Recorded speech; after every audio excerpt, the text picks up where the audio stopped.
Buenas tardes a todos y bienvenidos al invitado de Radio Francia Internacional. El pianista francés Simon Graichi, con orígenes mexicano-libaneses, acaba de volver a París después de ofrecer una serie de conciertos en América Latina y en Turquía, antes de su gran recital aquí en París, en el Teatro de los Campos Elíseos, que va a servir de presentación de su segundo disco con el prestigioso sello clásico Deutsche Grammophon.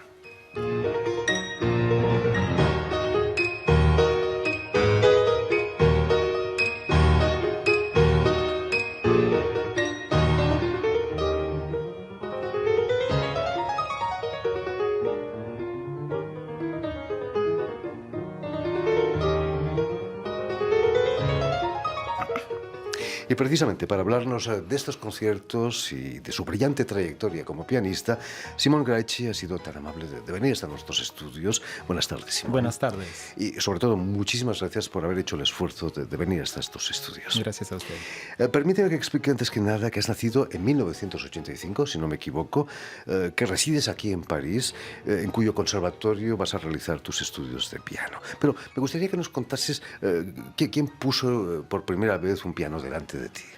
Teníamos un piano en la casa. Mi abuela tocaba un poquito, pero como 3 notas solamente. ¿Aquí en París? No, en el Líbano, porque yo soy nacido en el Líbano. Mi padre es libanés, mi madre es mexicana y venimos a París a los 6 años, pero yo residí en el Líbano primero. Teníamos un piano en la casa y desde que me puse a caminar, iba al instrumento y tocaba algunas notas y intentaba luego a los 3, 4 años sacar las melodías que me aprendían en la escuela de oído con algunos dedos, sin técnica, sin nada. Pero mis papás vieron que había una pasión, una relación con este instrumento y entonces decidieron empezar a darme clases. Empiezas a estudiar en el Conservatorio de Boulogne, ¿no? Al lado de París, ¿no? Sí. ¿Quién fue tu primer maestro? Cuando llegamos a París, pasé el Conservatorio de Boulogne y estudié 3 años con la profesora Hortense Cartier-Bresson, que es la nieta del fotógrafo Cartier-Bresson. Y entonces ella fue quien me preparó a los exámenes de entrada para el Conservatorio de París, porque es un concurso muy difícil y muy selectivo. Entonces trabajé con ella, me preparamos el repertorio, la técnica, todo, y pasé el Conservatorio de París y fui admitido. ¿Qué tocaste en esas pruebas del conservatorio? Esto me lleva mucho tiempo atrás, ¿sabes? Es que tenía 17 años cuando entré al Conservatorio de París y me recuerdo que había 3 eliminatorias. La primera había que tocar un estudio de Chopin y una obra romántica.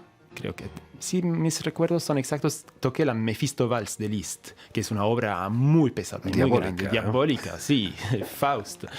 Y luego en la segunda prueba, en la segunda eliminatoria, había que tocar un estudio contemporáneo o moderno y toqué un estudio de Prokofiev. Y una obra moderna también del siglo XX y toqué una obra de Iberia, de Albéniz, Corpus Christi en Sevilla. Que, bueno, yo siempre he tenido mucha afinación, mucha afección también al compositor Isaac Albéniz. Y esta creo fue que el jurado me dio muchos cumplimentos por mi interpretación de esta obra. Y luego en la tercera prueba y la final había 3 obras obligatorias que nos habían dado 3 semanas solo antes del examen. Y una sonata de Beethoven, un preludio de Debussy y un preludio de Bach, así que era mucha música para preparar para un niño de 17 años para entrar al Conservatorio de París. Pero todo fue bien, fue admitido con el profesor Michel Beroff y luego estudié durante 5 años allá. Gran pianista también. Gran pianista francés, sí. Increíble. Posees 3 pasaportes que muestras sin ningún problema, francés, libanés y mexicano. ¿Esos orígenes múltiples te han causado problemas alguna vez? Problemas no, en realidad. Siempre hay problemas por no aceptar el otro, por ser diferente, ¿sabes? Eso yo no lo considero como problemas, es la vida, es la vida diaria. Pero por tener tantas nacionalidades, tantos orígenes, tantas influencias, sí, de niño y de teenager y luego también en el Conservatorio de París, me sentía un poco como la oveja negra, como la persona diferente que tiene varias influencias, varios orígenes, pero que no se puede poner en una caja, en un cajón. Eso desconcierta a la gente. Sí, se desconcierta a la gente y también esto influencia mucho mi manera de tocar, mi manera de pensar la música, mi ritmo, tengo ritmo latino en la sangre, así que sí, soy diferente y lo que hice es aceptar mi diferencia y vivir con ella y ponerla en la música. Por supuesto, te ha aportado una gran riqueza cultural, Claro. musical también, ¿no? Ahora mismo así lo veo, a mis 33 años hoy lo veo como una riqueza increíble, una suerte. Simón, ¿cuáles han sido tus compositores favoritos con los que has basado tu carrera? Durante mucho tiempo, mis favoritos fueron Liszt y Schumann. Siempre he tenido una pasión por la esquizofrenia que hay en la música de Schumann, esos cambios de una cosa a otra que no tienen nada que ver. Es un poco... es música psicológica, no es música de pura inspiración o de melodías, es música psicológica que te ayuda a encontrarte con la música. Algunos críticos dicen que es música para pianistas, que los pianistas Claro, les gusta mucho Schumann y que es difícil de escuchar para un oyente no advertido. Yo no creo que sea difícil, solamente hay que, la gente, el público en un concierto hay que explicarles lo que es, hay que tener un minuto para explicarles lo que va a hacer. Ahora estoy preparando una obra de Schumann, el Humoresco Opus 20, que es una obra de 7 movimientos que no tiene nada que ver con el humor, pero son cambios de humor, porque a este momento Schumann empezó a volver loco. Y es muy, muy, muy chistoso. En el segundo movimiento... escribió su locura en la partitura. En el segundo movimiento tienes la línea para la mano izquierda, la mano derecha, y entre las dos puso una línea de melodía invisible que llama die innere Stimme, la voz interior. Y es seguramente la voz de su locura que le hablaba y que le contaba un montón de cosas. No hay que cantarla esa melodía. No. Y escribió justamente en la partitura, el pianista no debe tocarla, pero tiene que cantarla en su voz interior. Una locura. Estaba loco. Pobrecito. Has tocado un par de veces en el mítico Carnegie Hall en Nueva York. ¿Qué se siente cuando subes al escenario de un sitio por el que han pasado nombres como Horowitz, Rubinstein, Mahler incluso dirigió allí? Bernstein, todos los grandes. Y ¿No te temblaban las piernas? me tembló todo. Pensé que no iba a sobrevivir esta noche. La primera vez, sí toqué 2 veces en el Carnegie Hall. Y la primera vez fue en 2014. Y en realidad sí fue una experiencia muy pesada, pero muy encantadora. Yo cuando subí al escenario y empecé a tocar la primera nota, yo empezaba con la sonata de Liszt en si menor, y cuando toqué la primera nota ya me sentí que estoy el rey del mundo de tocar en este lugar tan maravilloso. Imagino que el piano era un Steinway maravilloso. Steinway, sí, siempre escojo Steinway. ¿Se puede escoger el piano cuando uno toca en Carnegie Hall? Sí, en todos lados. Bueno, aparte de las salas que tienen su propio piano y no tienen presupuesto para alquilar un piano y hay que tocar en el piano disponible, pero en general en las grandes salas preguntan al pianista qué tipo de piano les gustaría escoger. Y mis pianos preferidos son Steinway. Hace un par de años, Simón, firmabas con el sello Deutsche Grammophon, el sello de la marca amarilla que todos conocemos. Y imagino que fue un gran triunfo, ¿no?, el hecho de firmar un contrato con ellos. Es un gran paso, sí. Fue una muy buena noticia cuando recibí el contrato. Y tengo un contrato de artista, entonces no es un solo disco, son 3 y luego veremos cómo van las cosas. Ahora ya grabé el primero el invierno pasado, Heritage, Herencias, y ahora estoy preparando el segundo, lo grabo la próxima semana en Berlín. Ese disco Heritage, Herencias, es una especie de retrato robot de Simon Gaich, ¿no? Sí, es un retrato de mi identidad y especialmente de mis influencias latinoamericanas, porque consagro mucho tiempo y mucha música a compositores menos conocidos de Latinoamérica, como Guarnieri, como Márquez, como Lecuona, como Gottschalk, que hemos escuchado, que no es latino, pero que es americano con influencias del Caribe. ¿Qué significa para ti el danzón número 2 de Márquez? El danzón número 2 es mi himno nacional. Es el himno nacional número 2 de México. Es una obra tan maravillosa y tan popular que todo el mundo lo canta en la calle en México cuando vas a México. Y yo hice esta transcripción para piano solo, porque es una obra orquestral, porque estaba un poco celoso de los directores de orquesta que podían dirigir tantos instrumentos y tanto ritmo mexicano y cubano y armonías increíbles. Entonces hice mi propia transcripción. No hace mucho tuvimos aquí en estos estudios a Alondra de la Parra, la gran directora mexicana. Es una amiga mía, ese danzón claro número que sí. 2, que con yo lo mucha descubrí con sensualidad. ella. Lo descubrí la primera vez que escuché este danzón fue con Alondra de la Parra y su orquesta. Te voy a confesar que yo también. Ah, qué bueno. Para el próximo mes de febrero, como decíamos, preparas un gran recital en el Teatro de los Campos Elíseos que va a servir de presentación de tu segundo disco. Claro. ¿Qué vamos a encontrar en ese disco?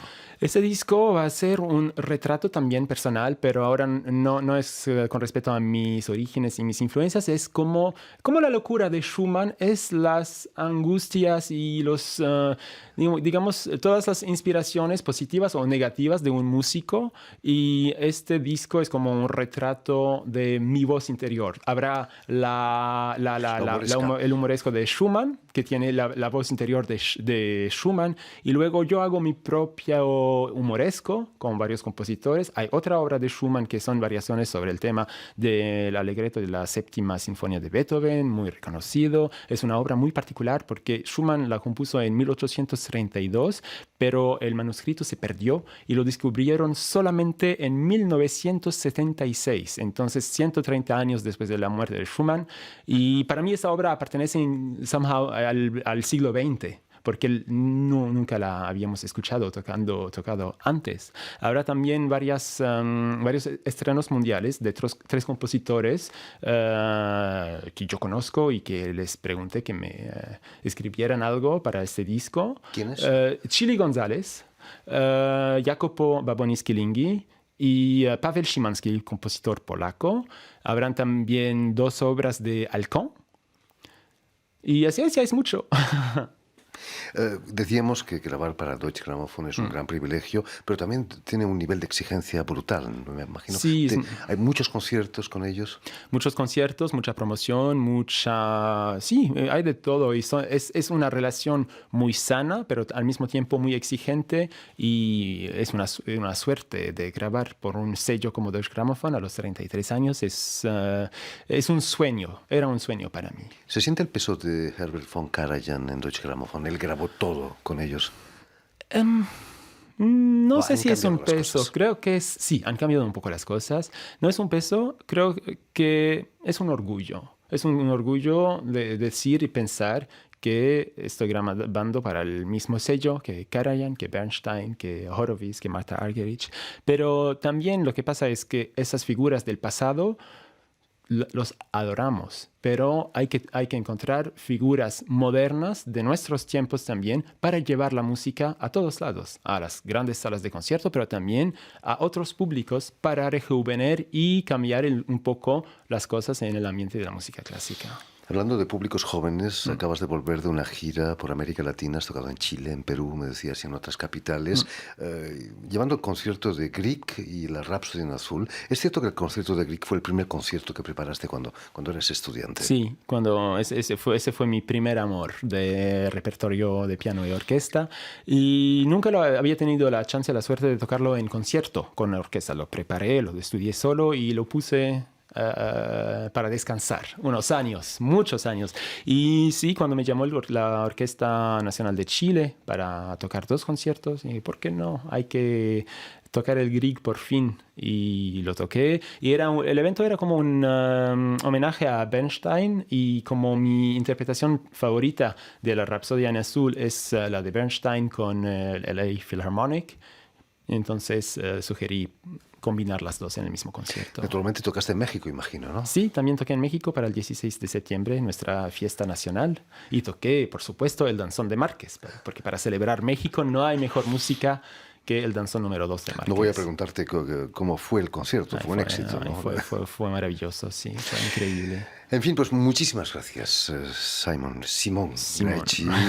Permíteme también dar las gracias a Guillaume Buffet, que han estado detrás de los cristales al tanto de la realización de este programa, y enviar un saludo muy cordial a nuestros oyentes y a nuestros telespectadores también, porque también los tenemos, que nos siguen en América Latina a través de la cadena uruguaya Canal U de Montevideo. Y a ustedes muchísimas gracias por su atención y les damos cita para una nueva edición de El Invitado de Radio Francia Internacional.